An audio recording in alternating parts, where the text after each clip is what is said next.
Para terminar, y ya vamos a la entrevista, es la famosa 2001 Odisea del Espacio, aquella película muy vieja pero muy actual en el sentido de los riesgos que la inteligencia artificial puede generar cuando toma las riendas de algo en lo que está en juego la vida de personas, ¿no?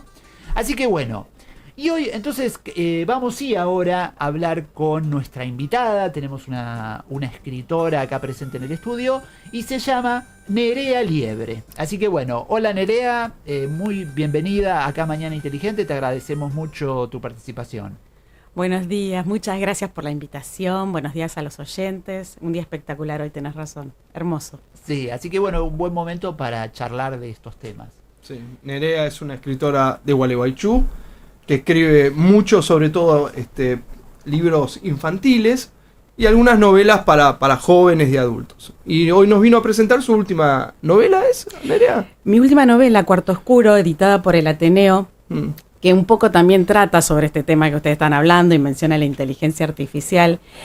No te olvides de decir 1984, yo 1984, pensé que le ibas a decir, sí, que fue la novela de George Orwell, sí, que también creo se hizo película y hoy lo vivimos. Hoy es una realidad porque las pantallas están en todos lados, no solo eso, sino que además hizo un programa de televisión. Sí. Tenemos cámaras por todos lados, hoy se comete un homicidio y siguen al auto a través de las diferentes avenidas y lo podemos seguir por todos lados prácticamente en tiempo real, ¿no? Sí, eso, George Orwell esa la escribe en 1984, en 1948 y era impensado y ahora lo estamos viviendo. Totalmente, sí. Claro, en esa capacidad que tienen muchas veces los escritores o los creativos de adelantar muchas cosas de un mundo por venir, ¿no? Sí, vos sabés que en esta novela Cuarto Oscuro que yo escribo, que la columna vertebral en realidad es la educación, y me parece súper interesante porque está situada en una Argentina en unos 100 años aproximadamente, donde la pobreza ha crecido y los niveles de analfabetismo son enormes. Entonces la población se ha dividido en dos: los pocos que saben leer y escribir y que tienen, por una ley que se ha instaurado, la ley Cascada, formar a un desarrapado, que son toda la gente que se ha quedado en la periferia sin ninguna posibilidad de aprender, ¿no? Porque los colegios han cerrado, porque los presupuestos educativos fueron devastados, la deserción escolar fue altísima. Y yo estaba pensando, justo cuando vos hiciste toda la introducción, vos dijiste algo de la educación, ¿no? Yo recién leí a la mañana una nota que salió publicada en Clarín sobre, ahora hay justo un especialista en educación de Finlandia, y él estaba hablando cuál era la diferencia de Argentina educativamente y Finlandia, ¿no? Entonces hablaba súper interesante, y a mí me parece que acá está la semilla de todo, de la inteligencia artificial. ¿Cómo? O sea, ¿la inteligencia artificial va a servir o no? Para mí la respuesta radica en si la vamos a aprender a usar y cómo. Si la vamos a aprender a usar en las aulas, le vamos a enseñar a los nuevos chicos que vienen y que todavía no tienen desarrollada esa capacidad cognitiva a pensar, a manejarla para el bien y no para que le hagan el trabajo práctico en el colegio. Claro. Lo que este hombre decía, que está en la nota de hoy, Lavonen desde apellido, es la gran diferencia es que en Finlandia no tienen colegios privados, solo tienen colegios públicos, los profesores no son funcionarios, son profesionales, entonces todo el mundo recibe la misma educación. Claro. Todo el mundo. Es que allá por el barrio te corresponde una escuela. Exacto. No es que vos la podés elegir, te corresponde esa escuela. Y cualquier escuela, todos van a la par con el mismo sistema educativo. Totalmente. No hay una diferenciación. Y no hay diferencia entre el que más, no hay una brecha entre el que más sabe y el que menos sabe. Esa brecha no existe. Y no tienen el problema que nosotros tenemos, que tienen hoy lamentablemente los maestros argentinos, que es desprestigio, ¿viste? La falta de presupuesto, que no tienen formación docente, les falta, bueno, justamente todo lo que se está discutiendo hoy en el Congreso. Claro, porque vos lo que decís en parte es muy cierto, ¿no? Frente, digamos, la idea sería, lo ideal sería que la inteligencia artificial no venga a ampliar esas brechas que existen, Totalmente. ¿no? Entonces, para que no existan esas brechas, los docentes van a tener que estar capacitados en todas estas nuevas tecnologías y poder ayudar a los chicos a que también se capaciten en estas nuevas tecnologías. Igual, a mí me parece súper, es decir, lo que proyectaste en tu novela me parece muy interesante, porque muchas de las cosas que dicen los especialistas en educación con relación a la IA, recuerdo hace algún tiempito leía a un especialista que decía que el próximo analfabetismo va a ser aquel que el conocimiento esté basado solo en la inteligencia artificial. Es decir, aquellos que solo para conocer un dato recurran solo a la inteligencia artificial, eso va a ser el nuevo analfabetismo. ¿Por qué? Porque no van a poder hacer una construcción del conocimiento. Totalmente. ¿No? Claro. Entonces, el libro que vos planteás un temor que ya están planteando los expertos en educación. Ya hay algo que se llama analfabetismo funcional. ¿Qué es el analfabetismo funcional? Es cuando vos, por ejemplo, tenés un mapa, pero no sabes cómo interpretarlo. ¿Cómo lo uso? ¿Para dónde voy? No lo entiendo. Bueno, eso pasa mucho en los chicos. De que, viste que ahora se habla de que los chicos no pueden comprender un texto y sacan nota, y ahora se armó un hashtag que entiendan lo que leen. Esto se ha reproducido muchísimo en las redes. Bueno, ese problema viene arraigado de acá, de que no logran interpretar. Entonces, si los chicos agarran como tierra de nadie la inteligencia artificial y le preguntan, bueno, ¿en qué año se descubrió América? ¿Quién lo descubrió? ¿Quién lo financió la campaña? Etcétera, etcétera. ¿A dónde llegó Colón? Ya tienen toda la respuesta y nunca van a elaborar nada. Es como los resúmenes de los libros. Exacto. Podés tener todos los resúmenes de los libros y no por eso ser lector. Exacto. Claro. Y pasa mucho que en internet hoy están todos los libros resumidos, pero bueno, no te hace lector. Y es un problema. Igual yo creo que la primera tendencia frente a estas revoluciones es la de la prohibición. Sobre todo en la educación, hay mucho movimiento en la educación y es prohíbo los celulares en el lado, prohíbo los resúmenes. Bueno, tal vez no sea la palabra prohibición, sino es cómo sumamos como herramienta de estudio, porque los chicos de alguna manera lo van a tener y lo van a usar.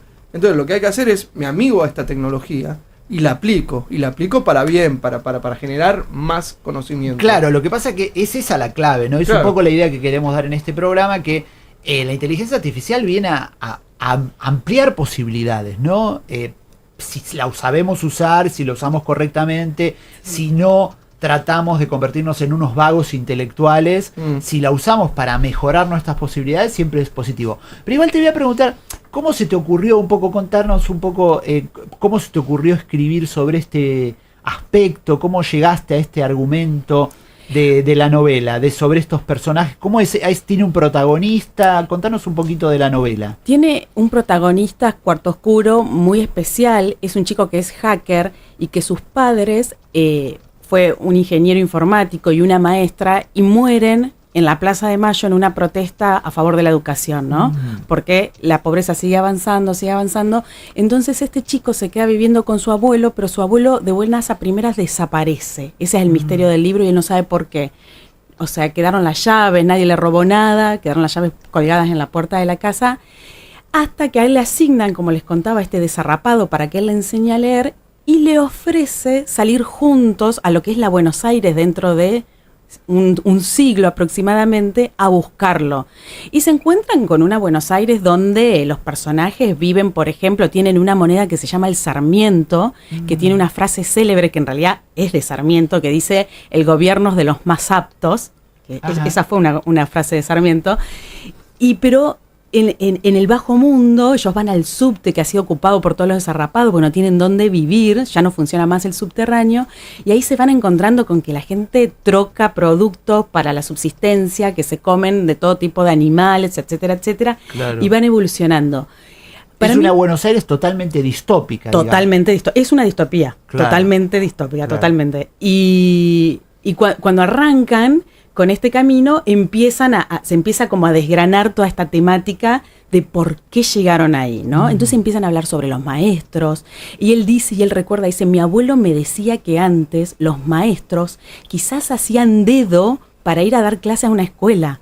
Por ahí iban por un acantilado a caballo, y para mí me suena algo utópico, pero decían que era cierto, que la escuela era pública, que todos podían ir a la universidad gratuito, pero a mí me cuesta creerlo, dice el personaje todo el tiempo, ¿no? Porque como que la educación pública se va tornando un mito. Claro. Y vos, Nerea, a la hora de pensar y de escribir, pues por lo general el escritor tiene como puede fantasear, se permite fantasear un futuro. Sí. Antes del 2000 me acuerdo que estaba el mito de que las computadoras iban a colapsar, los autos iban a parar. ¿Se acuerdan? En 1999 era, bueno, a las 12 de la noche del 2000, agárrense porque esto estalla y no pasó nada. ¿Tenés capacidad de fantasear hoy un futuro o el futuro ya, el que es este presente, no sabes para dónde vamos a ir? No podés fantasear porque ya todo está sucediendo. No. Autos que vuelan, viste, eso pasaba antes, ahora ya no se fantasea en eso. Yo creo que hay, a ver, como hablábamos de 1984, de las telepantallas que ya suceden, ¿no? Hay Claro. cámaras por todos lados. La verdad que si no hay alguna tecnología que vos acabas de nombrar, por ejemplo, mi hijo siempre me dice, yo quiero un traje de Iron Man para trasladarme de un lado al otro. Y yo digo, eso, ya la tecnología ya está hecha, Claro. falta inversores, diríamos. Sí. Yo cuando pensé esta historia tenía una idea de cómo podía llegar a ser, pero ¿no sabes a lo que recurrí? A los titulares de la noticia. Mira. Cuando yo estudié sobre cómo era, yo dije, ¿cuál es el modelo educativo el mejor? Y obviamente encontré este de Finlandia.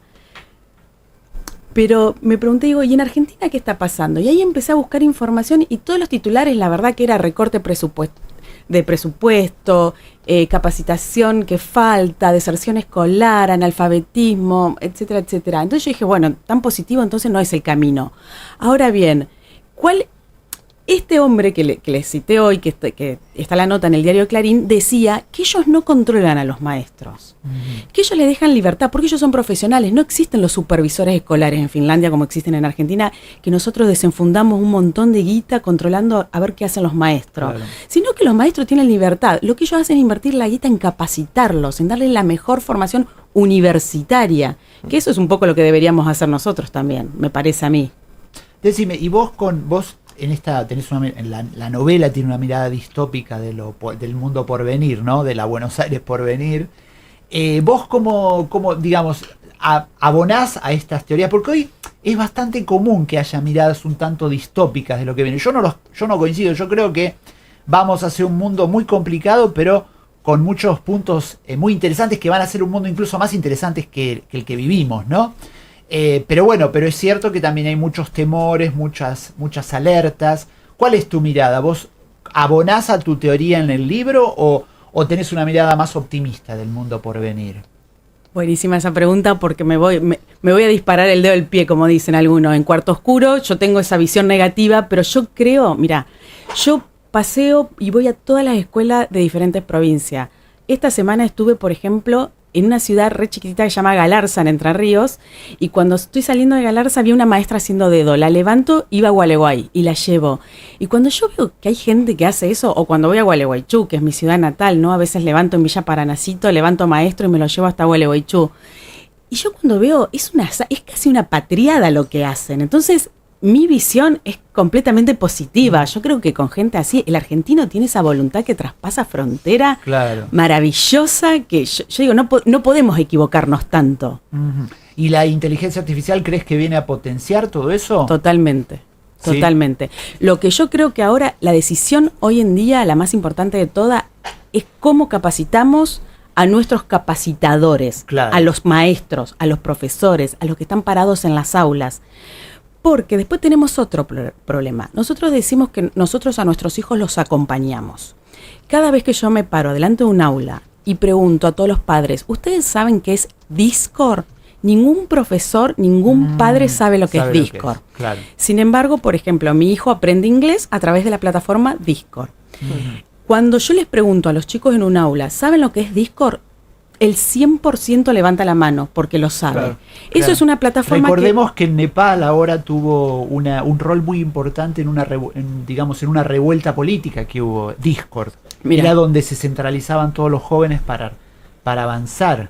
Discord es una plataforma que usan mayormente los gamers, Claro. Sí. ¿no? Por ahí se produce toda la comunicación. Y lo que me decía un especialista en informática es, muchas veces el problema es que los padres no se involucran, no saben dónde los chicos están chateando, no saben con quién están hablando. Después vienen los casos de grooming, por Claro. ejemplo, que los chicos terminan charlando con gente completamente desconocida. Recordemos el caso que le dio paso a la ley de grooming en Argentina hace aproximadamente en 2016 creo que fue, el caso de Mica Ortega en Claro. Bahía Blanca, donde ella chateaba con alguien que creía que era una niña de su edad, la famosa Rochi de River, hasta que descubrieron que era un sujeto, Jonathan Luna, que tenía 26 años, vivía en un pueblito ahí cercano y la hizo salir de su casa, aprovechando que la niña discutió con su mamá un día y terminó matándola, ¿no? Claro. Acá Sí. hago vos mencionaste a Discord para mencionar porque fue noticia mundial Discord en la última semana.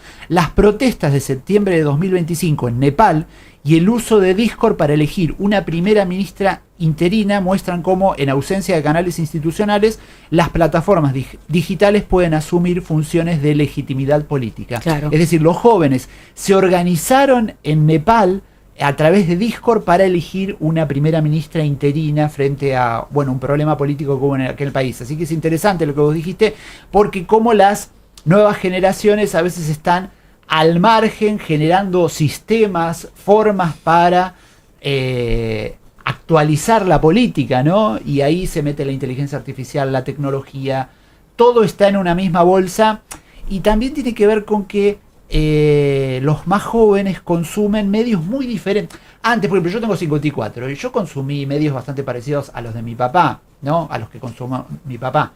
Los jóvenes, hoy los Gen Z, consumen algo, no consumen los mismos medios. Sí. Entonces, generan nuevos escenarios. No hablan el mismo idioma. Claro. Es que antes eso era hereditario. Vos terminabas leyendo el diario que leía tu papá, mirabas el noticiero, como que había algo bueno, lo imito a mi viejo, aprendo de él a ver este periodista porque mi hijo decía que hoy no, hoy los chicos llegan antes que nosotros, los padres, y es función nuestra, pues, yo los escucho muchas veces, padres amigos dicen, bueno, TikTok, no, eso es para los pibes, eso es la boludez de los chicos, y por ahí pasa mucho por TikTok, pasa mucho por otras plataformas, que es como decís, necesitan que nosotros seamos árbitros de lo que está pasando, tal vez no partícipes, porque yo no me veo subiendo un video a TikTok, pero sí tengo que saber con quiénes están hablando, qué sucede, qué puede pasar, cómo los pueden enganchar. Es una función que sí o sí tenemos que hacer.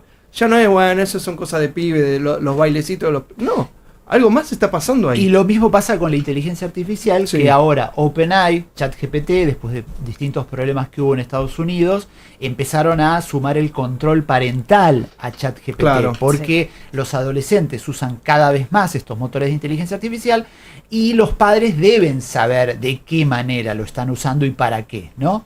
A veces a los padres se les escapa un poco, pero tiene que estar ese trabajo fino de los padres para ver en qué están utilizando los motores de inteligencia artificial, que es una herramienta maravillosa, amplía las posibilidades de manera impresionante, pero tiene sus riesgos, por supuesto. Yo, Nerea, te quería preguntar, volviendo un poco a lo tuyo, a los libros, a escribir, ¿cómo ves o cómo crees que vas a usar la inteligencia artificial? En vos y otros escritores, ¿cómo la van a incorporar o sentís que no la necesitas? No, está bueno. Esa pregunta es... a ver, antes vos empezabas a averiguar información para escribir un libro y tenías que visitar quizás una biblioteca y libros históricos, enciclopedia, buscar datos, y ahora tenés a la mano para chequear. Yo ayer estaba leyendo una novela que estaba en Colombia en el 1800 y mencionaba una enfermedad, y lo primero que me saltó enseguida es, ya se hablaba de esta enfermedad en el 1800 y pico. Entonces es como que cotejar eso es muy rápido y muy sencillo. A mí igual lo que me asusta es si todos preguntamos lo mismo y la respuesta es siempre la misma de la inteligencia artificial, ¿no la vamos a poner en duda? Eso es un tema. Lo que a mí sí me sirve para la literatura es, por ejemplo, yo voy a escribir un libro en el medioevo y yo quiero saber qué estaba sucediendo en París en ese momento. Y le pregunto, un buen elaborador de prompt es importante. Claro. Sí. Si yo le pregunto, ¿cómo sería un día al costado del Sena, en un vendedor ambulante? ¿Qué olores habría?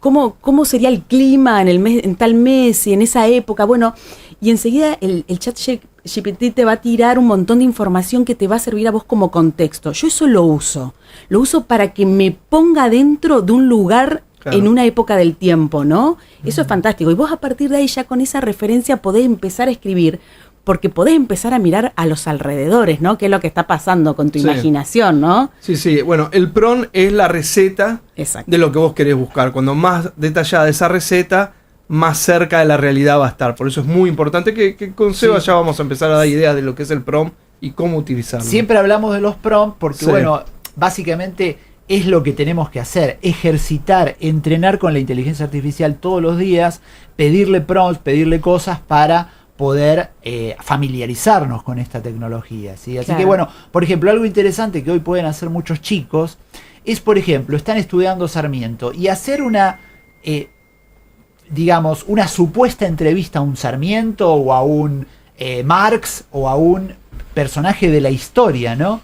Entonces vos le podés decir a ChatGPT que te conteste como si fuese este personaje de la historia. Aporto algo a eso. Eso que vos decís está buenísimo. Ahora, yo, profesora, vos me mandás esa conversación entre Sarmiento y el alumno o el periodista al que está entrevistando, le diría, como profesora, ¿por qué Sarmiento contestó eso? ¿Qué Claro, situación había en el exacto. país? ¿Cuál era el contexto internacional? ¿Por qué él da esa respuesta? ¿Por qué era tan importante traer maestras de Estados Unidos en esa época? perfecto. ¿Por qué no había maestras en la Claro. Argentina? ¿Entendés? Porque por ahí, en esa entrevista no está en esa respuesta, pero ahí está la Claro. viveza Sí, sí, sí. de la maestra o del maestro. Está bueno porque eso es cuando vos promovés la construcción de conocimiento, Exacto. no Bueno. solo el acceso a información, que es lo más maravilloso que tiene la inteligencia artificial. Tenés un gran acceso a mucha Es información. la primera forma de viajar en el tiempo. Exacto. Poder hablar con Sí. alguien de la Revolución Francesa estando esa persona en la Revolución Francesa. Claro. Y es una experiencia maravillosa que tal vez la gente no lo está sabiendo, los chicos no. Y vos podés hablar con alguien que esté parado frente a la Bastilla. Eso Y me si- parece ¿Qué pensás? extraordinario. ¿Qué pasó? ¿Qué ves? Le podés preguntar a ChatGPT, ¿qué estás viendo? Claro, que es un a ver, viaje en el tiempo real. que es una construcción que hace el ChatGPT o estos motores a partir de la información Claro. almacenada, ¿no? Pero te preparan para vos un mundo imaginario de lo que fue la historia, ¿no? Totalmente. Así que está bueno, es una cosa muy interesante. Pero está muy bueno lo que dice Nerea, porque remarca lo de la construcción del conocimiento, ¿no? Claro. Que nunca hay que dejar de lado la construcción del conocimiento. Así que bueno, vamos a hacer una breve pausa. Sí, ya Uy, después y ya ahí después Nerea la despedimos liberamos. a Nos Nerea. presenta el libro, nos cuenta dónde lo podemos comprar Y y seguimos con el programa. dale. Viví la primavera. Viví República. AM770. La Seguimos aquí en Mañana Inteligente, el programa de los sábados de 12 a 13 para hablar de inteligencia artificial y el mundo por venir. Y hoy estuvimos hablando con una escritora, tuvimos una charla muy interesante para pensar todo lo que gira en torno de la inteligencia artificial, de ese mundo por venir a partir de su novela que plantea un mundo distópico. Esperemos que no sea así el mundo que se viene, pero igual siempre es interesante por lo menos reflexionar sobre eso, ¿no? Sobre lo que esperemos que no pase, ¿sí? Ese mundo distópico. Así que bueno, vamos a despedirla a Nerea. ¿Querés contarnos para terminar un poquito cómo se llama el libro? Digamos, cómo seducís al lector potencial para que lo vaya a leer. Y bueno, y contarnos y ya así cerrar la charla. Bueno, muchísimas gracias. El libro se llama Cuarto Oscuro, fue editado por el Ateneo y ya está disponible obviamente en toda la cadena Geni el Ateneo y en resto de las cadenas, ¿no? Y Ajá. el resto de las librerías del país. Se consigue en cualquier librería. Ajá. Y digamos, y si tenés que decir, vengan a leer este libro, ¿qué te ofrece el libro? Mira, yo tengo mucha esperanza de que este libro se lea mucho en la secundaria, sobre Ajá. todo en los últimos años, cuarto y quinto año de la secundaria en capital, quinto y sexto de provincia, porque me parece que va a ser lindo para el debate. Ah, mira. ¿Qué es lo que queremos de la educación? ¿Cómo vamos a manejar la inteligencia artificial? ¿Cómo nos vamos a mover respecto a lo que hoy estamos discutiendo en el Congreso, ¿no? A este presupuesto que tanto dolor de cabeza nos ha dado. Claro. Claro, por lo que vi del argumento es bastante interesante, casi como, es muy cinematográfico también veo, ¿no? Bueno, eso ya lo decís vos. Claro. No corre por mi cuenta. Claro, pero digamos tiene un mundo interesante por recrear, ¿no? Que sería caro de hacer, pero interesante. Bueno, interesante. todos a leer Cuarto Oscuro, entonces. Bueno, dale. Bueno, buenísimo. vamos a despedir a Nerea, una Gracias. amiga, nos conocemos hace Gracias. mucho, seguramente vas a volver. Un placer. Dale, Dale. bueno, Así muchas será. gracias por venir, Gracias. Nerea. A Muy ustedes. interesante toda la charla y la reflexión.